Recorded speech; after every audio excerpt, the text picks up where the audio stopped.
Assalamualaikum warahmatullahi wabarakatuh. Jumpa lagi Sobat Podcast Asik Asia 1 terbaik. Mari kita belajar dan berkembang bersama untuk menjadi lebih baik. Ini adalah podcast kita episode kedua di bulan April ya. Sebelumnya kita di bulan Maret. Nah, ini adalah edisi kedua kita untuk menayangkan podcast kita. Hari ini kita sudah kedatangan narasumber yang akan sharing bersama kita tentang bagaimana beliau mengembangkan metode dan juga bagaimana beliau menerapkan cara mengajar atau trik-trik yang akan beliau nanti sharing bersama kita. Nah, alhamdulillah hari ini Jumat 25 April 2025 kita sudah kedatangan narasumber kita. Nah, untuk di Bukit Tinggi Agam sepertinya sudah familiar dengan beliau ini ya, karena beliau sudah pernah mengajar di beberapa sekolah di Bukit Tinggi dan juga Agam. Nah, saya akan membacakan sedikit dulu tentang profil singkat beliau. Namanya Ricky Ricardo, lahir di Gumarang, tanggal 5 Juni tahun 1990. Pendidikan terakhir S1 Stein Bukit Tinggi, jurusan Bahasa Inggris. Nah, kenapa dari jurusan Bahasa Inggris beliau bisa berkecimpung di dunia beliau yang sekarang? Ini akan menjadi juga topik yang menarik ya, bagaimana perjalanannya sehingga di saat sekarang ini beliau bisa menjadi seorang guru yang notabene-nya itu sangat bertolak belakang sekali dengan basic pendidikan dia yang di S1 ini. Nah, kemudian beliau mempunyai prinsip hidup, jangan mudah menyerah karena sesungguhnya di balik kesulitan ada kemudahan. Nah, inilah narasumber kita hari ini, Ustadz Ricky Ricardo. Assalamualaikum warahmatullahi wabarakatuh, Ustadz. Waalaikumsalam warahmatullahi wabarakatuh. Bagaimana kabarnya pagi ini, Ustadz? Alhamdulillah, baik, sehat luar biasa. Hari ini Ustadz sudah siap ya berbagi bersama kami di sini untuk Sobat Podcast Asik semua. Bagaimana tentang, nah topik kita hari ini adalah tahfiz bagi anak usia dini, penting nggak sih? Nah, beliau adalah guru tahfiz di TK Aisyah 1 Bukit Tinggi, di mana program tahfiz adalah merupakan program unggulan kami yang sudah kami rancang beberapa tahun sebelumnya. Dan alhamdulillah Ustadz Ricky sudah bergabung bersama kami dimulai sejak tahun 2017 ya. Nah, dari 2017 beliau sudah mengabdikan dirinya untuk berbagi ilmu dan memberikan pembelajaran kepada anak-anak terkait dengan cara membaca Al-Quran atau menghafal Al-Quran yang biasa disebut dengan tahfiz Quran. Baik, Ustadz, kita mulai aja ya. Pertama saya mau tanya nih sama Ustadz nih, kalau dibaca dari CV-nya tadi, Ustadz kan latar belakangnya itu bahasa Inggris ya. Jadi gimana tuh ceritanya kenapa Ustadz dari seorang yang berpendidikan bahasa Inggris sekarang bisa menjadi Ustadz yang sangat lekat sekali dengan menghafal Al-Quran atau Ustadz tahfiz gitu. Boleh dijelaskan sedikit Ustadz? Baik, terima kasih Bu Wid.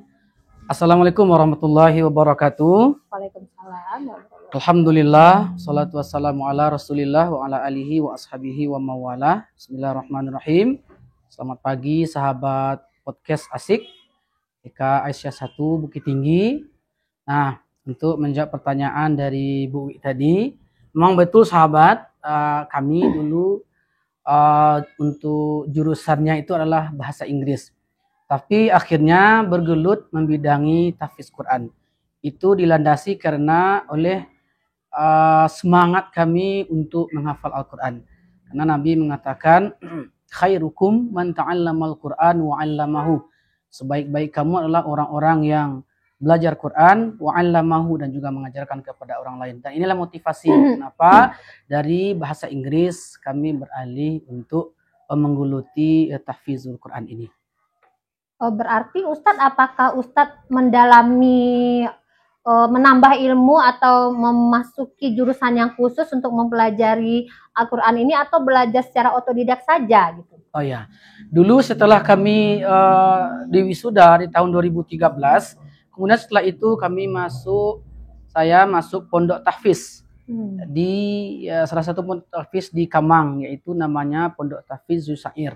Jadi di situ mondok selama 3 tahun. Di situ sekaligus menjadi santri dan juga mengajar anak-anak tahfiz yang mondok di sana. Berarti begitu awalnya ya Ustadz, dari basicnya bahasa Inggris kemudian beralih ke masuk pondok 3 tahun. Ya, masuk pondok dulu dari 2014 2005 sampai 2017. 15, 16, 17 ya. Mendalami tentang Al-Quran. bagaimana teknik dan bagaimana menghafal Al-Quran Betul. itu ya. Iya. Baik. Sekarang menurut Ustadz, tahfiz itu sebenarnya apa sih? Oh ya, baik. Kalau menurut saya tahfiz itu adalah proses menghafal Al-Quran.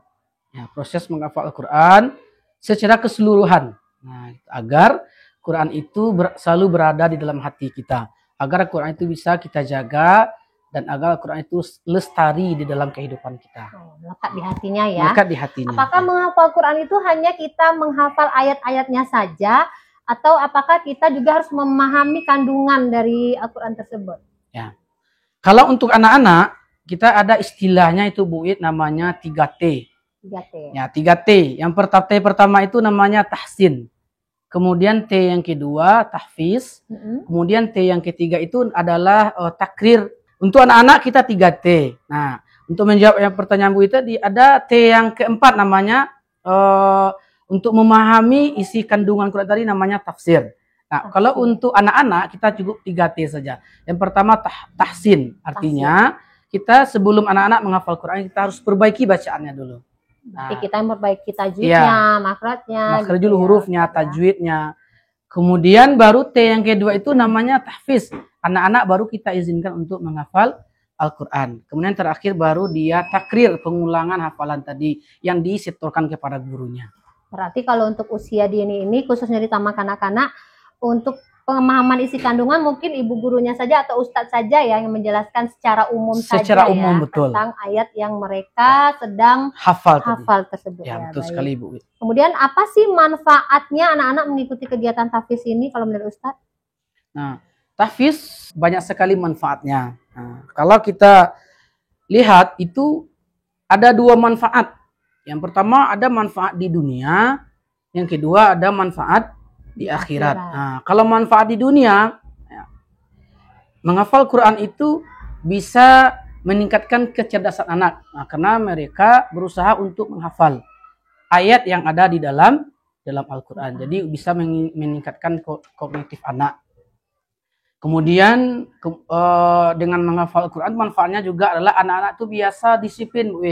Karena orang yang sudah menghafal Quran, maka dia harus menjadi anak yang disiplin untuk mengulang hafalannya. Kenapa? Karena kalau misalnya sudah menghafal satu surat, kemudian surat itu tidak dia ulang beberapa hari ke depan, maka itu cepat lupanya atau cepat lupanya. Kemudian kalau kita lihat lagi manfaat mengikuti kegiatan tahfiz itu mendidik anak-anak kita itu menjadi orang yang sabar. Karena orang yang menghafal Quran itu adalah orang yang sabar. Sabar pastinya ya, karena pastinya sabar. Sebanyak itu ayat-ayat yang ada di dalam Al-Quran yang harus mereka hafal dan bisa tinggal di dalam kepalanya gitu ya Ustadz ya, kira-kira ya. Baik, kemudian bagaimana peranan tahfiz untuk membentuk karakter dan kepribadian anak menurut Ustadz? Nah, ketika anak-anak sudah menghafal Quran, maka itu sudah tertanamkan karakter yang baik kepada dirinya. Jadi ayat yang dia baca kemudian diterangkan oleh para ustadz atau guru kepada anak-anak, maka itu meningkatkan karakter yang baik kepada mereka. Contohnya, menghafal Quran itu bisa meningkatkan karakter anak itu menjadi lebih religius. Kenapa? Karena ayat yang dia baca itu, contohnya dalam Al-Quran Allah SWT mengatakan, A'udzubillahi minasyaitonirrajim, wa inna alaikum lahafizin kiraman katibin ya'lamuna ma taf'alun. Ternyata kita ini ada yang menjaga apa saja yang kita buat, apa saja yang kita lihat, apa saja yang kita ucapkan itu ada malaikat yang mencatat gitu. Jadi ada malaikat kiramang katibin. Malaikat itu mencatat apa saja yang kita buat, apa saja yang kita katakan, apa saja yang kita lihat. Maka ketika ini kita tanamkan kepada anak, maka akan tumbuh sikap religius. Secara tidak langsung otomatis anak itu menjadi baik. Kenapa? Karena dia sudah tahu ayat yang dia hafal itu. Nah, itu salah satunya bisa meningkatkan ketakwaan daripada anak yang mengikuti kegiatan tahfiz tadi. Dan survei juga membuktikan, penelitian juga membuktikan bahwa anak yang hafal tahfiz itu emosinya lebih bagus ya dibanding daripada anak-anak yang tidak seperti itu. Betul sekali. Biasanya anak yang hafal Quran biasanya orangnya lebih penyabar. Ya, orangnya lebih disiplin, orangnya lebih bertanggung jawab karena efek dari dia menghafal Quran itu. Karena menghafal Quran itu mesti sikap yang kita sampaikan tadi mesti ada dalam hatinya. kita lihat anak yang penghafal Quran itu pasti insya Allah dia orangnya penyabar, orangnya disiplin, orangnya bertanggung jawab gitu. Nah, kalau tidak disiplin, kalau tidak sabar, kalau tidak bertanggung jawab kepada hafalan yang sudah dihafal, maka hafalan itu cepat hilangnya gitu, Bu. Nah, itu ya. Luar biasa sekali manfaatnya ketika anak usia dini itu diajarkan mereka tahfizul Quran. Luar biasa. Podcast, ternyata tahfiz itu sangat berpengaruh untuk perkembangan kognitif dan juga kepribadian dan spiritual anak. Betul baik. Sekali, kemudian kan Ustadz udah lama nih ngajar di TK Asia 1 dari 2017 sampai sekarang ini. Ya. Apa saja sih metode dan kemudian apa saja trik-trik yang Ustadz lakukan sehingga kegiatan ini menyenangkan bagi anak? Karena kan tentunya kalau kita lihat secara umum kan agak membosankan kan, anak-anak cuma menghafal saja begitu. Karena untuk anak TK itu tingkat konsentrasi atau mereka bisa tenang itu cuma beberapa menit, Ustadz. Nah, silakan Ustadz jelaskan. Ya. Baik, untuk metode bagaimana anak-anak itu senang menghafal Quran kan banyak. Kalau metode itu kan bagaimana cara kita supaya anak-anak itu senang menghafal Quran.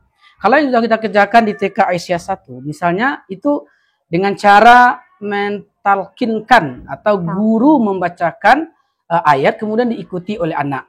Nah, itu kita lakukan secara berulang-ulang. Atau bisa saja metodenya itu dengan cara bermain, Mu'id. Bisa juga dengan cara bermain.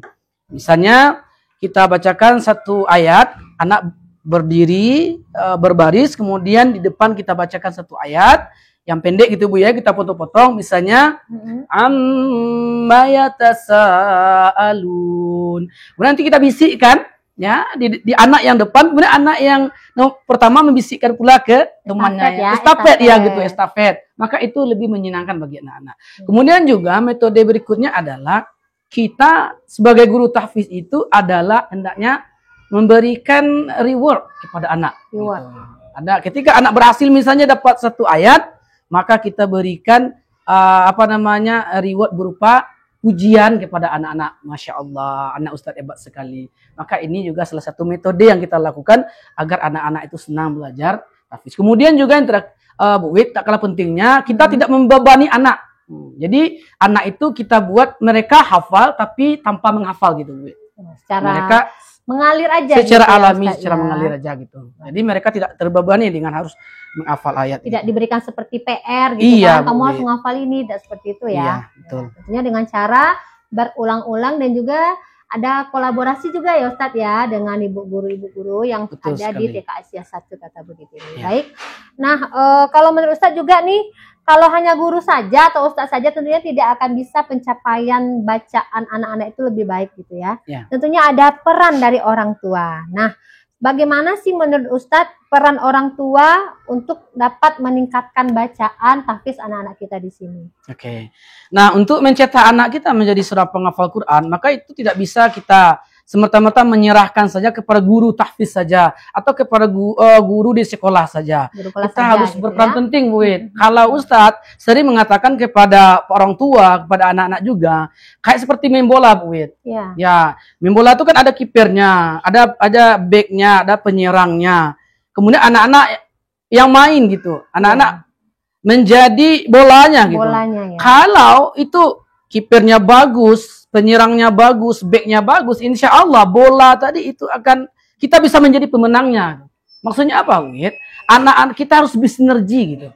Bersinergi. Iya betul. Orang tua, kemudian guru, ustadz, mereka harus saling bekerja sama. Bagaimana dia menjadi pemenang gitu. Untuk bisa gol. Gitu untuk bisa gol, mencetak gol itu harus berusaha.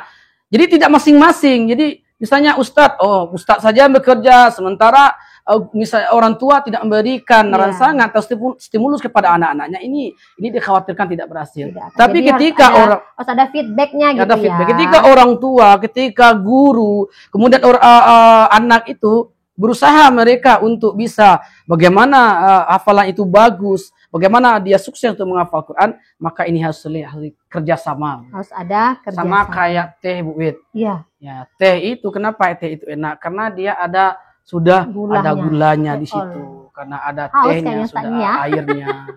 Itu, Bu. Oke. Luar biasa sekali ya Sobat Asyik semuanya. Nah, kemudian apa saja sih bentuk-bentuk kegiatan atau bentuk kolaborasi yang sudah dilakukan di TK Asia 1 ini untuk melihat pencapaian dari bacaan anak-anak itu? Apakah dalam bentuk perlombaan, apakah apa yang sudah pernah dilakukan? Oke. Nah, dalam rangka bentuk kerja nyata kolaborasi kita dengan orang tua, salah satunya kita di TK Asia ini, Bu Wid, kita ada buku pandu namanya. Oh iya. Ya, kita ada buku pandu tahfiz. Nah, di buku pandu itu ada 3 kolom. Ada kolom tahfiz, ada kolom tahsin, ada kolom takrir. Nah, kolom tahsin itu ustadz yang menandatangani. Ketika udah ditahsin sama ustadz, maka ditandatangani. Ya. Kemudian kolom tahfiz, itu anak menghafal Quran. Nah, itu nanti kalau anak menghafal Quran itu nanti ditandatangani oleh orang tua. Jadi kalau anak udah hafal satu kolom, maka nanti orang tuanya menandatangani. Kemudian yang ketiga ada namanya kolom takrir atau pengulangan. Itu ditandatangani oleh guru. Nah, jadi ustadz sebagai pengajar, kemudian nanti tahsin, kemudian ada tahfiznya, kemudian nanti guru di kelasnya itu di kolom takrir atau pengulangan. Kemudian yang kedua, bentuk kolaborasi kami dengan orang tua itu adalah dengan mengadakan lomba, Bu Wid. Kita ada lomba, kita tidak hanya melibatkan anak, tapi kita lombanya itu melibatkan orang tua juga. Bentuknya seperti apa itu, Ustaz? Biasanya. Kita adakan lomba dengan cara sambung ayat. Sambung ayat. Misalnya lomba anaba, satu ayat anak, kemudian ayat kedua orang tuanya. Gitu, Bu. Dan berarti itu apakah yang mengikuti itu orang tua yang benar-benar hafal atau boleh saja misalnya kan anaknya hafal gitu, Ustaz ya, orang tuanya belum. Apakah orang tuanya boleh memakai alat bantu, tapi kan tujuannya cuma supaya anak itu tampil, kemudian juga bisa memupuk rasa percaya dirinya. Oke, kedua-duanya udah pernah kita kerjakan. Sudah dilakukan. Sudah pernah kita kerjakan. Di awal-awal betul-betul kita orang tuanya yang hafal saja. Kemudian yang kedua kita kerjakan baik anak, ada orang tua, anaknya udah hafal nih, sementara orang tuanya belum hafal, boleh lihat contekan. Ini tujuannya memotivasi untuk anak sekaligus juga memotivasi untuk orang tua. Gitu, Bu. Baik, luar biasa ya Sobat Asyik semuanya. Kemudian Ustadz kan udah dari 2017 ke 2025 ini, bagaimana teknik pencapaiannya? Maksudnya gini loh, misalnya di awal-awal itu berapa surat saja, kemudian ditingkatkan atau bagaimana, sehingga sekarang ini targetnya itu seperti apa, Ustadz? Apakah dalam satu semester itu Ustadz menargetkan beberapa surat seperti itu? Ya, untuk anak-anak tidak ada target khusus yang kita terapkan. Kita mengalir saja. Tentunya dari tahun ke tahun, Bu, anak-anak kita terus meningkat hafalannya. Yang awalnya pertama itu hanya surah An-Naba saja. Hari ini kita sudah masuk surah An-Naba, surah An-Nazi'at, surah Al-Basa, dan insya Allah sebentar lagi kita masuk surah At-Takwir. Dan itu surat-surat panjang yang ada di juz 30. Dan belum lagi surat-surat pendek yang ada di belakang, itu berapa surat sudah dikuasai anak. Sekitar 15 surat itu sudah dikuasai oleh anak. Luar biasa. Dan kita betul-betul insya Allah kita kalau boleh kita berbicara target, kita menargetkan ya anak TK nanti insya Allah bisa menghafal juz 30 dengan cara yang menyenangkan. Amin. Sukses ya Ustadz ya. Insya Allah. Mudah-mudahan tujuannya tercapai. Kemudian untuk mencapai semua itu tentunya ada tantangan ya yang dihadapi dalam Ustadz mengajarkan tahfiz ini. Kira-kira apa saja sih tantangan yang pernah Ustadz hadapi gitu? Ya, kalau tantangan sih terkadang anak-anak itu kurang konsentrasi, anak itu kurang fokus. Maka bagi saya, Bu, tentang itulah suatu menyenangkan. Ketika kita berhasil mendidik anak yang kurang fokus, anak yang belum bisa baca Quran dan berhasil, itu suatu kebahagiaan bagi diri saya, Bu. Makanya saya bertahan di TK ini karena ada kebahagiaan batin saya gitu. Dan itu juga alasan kenapa dulu bahasa Inggris sekarang kok tahfiz. Karena ada kebahagiaan batin yang tidak bisa ceritakan kepada orang lain. Bagi saya tantangan itu adalah suatu kesenangan bagi saya. Ketika anak berhasil, maka itu ada kebahagiaan batin bagi saya, Bu. Tentunya ada pahala juga ya. Dan pahala. Gini, Bu. Nah, tadi kan disinggung juga bagaimana manfaat menghafal Quran bagi anak. Untuk dunia udah kita singgung tadi ya. Kalau untuk akhirat luar biasa, Bu. Untuk akhirat Nabi mengatakan, "Man qara'a harfan min kitabillahi falahu bihi hasanah wal hasanatu bi asyri amsalihha. La aqulu alif lam min harfun walakin alifun harfun wa lamun harfun wa mimun harfun." Nah, barang siapa yang baca satu huruf Quran maka pahalanya dapat 1. Dan 1 itu nanti dikalikan 10. Wow. Maka alif lam mim saja yang dibaca anak maka dapat nilainya 30. Coba bayangkan kalau anaba itu berapa huruf? Banyak ya. Banyak sekali, maka Banyak. pahala yang luar biasa.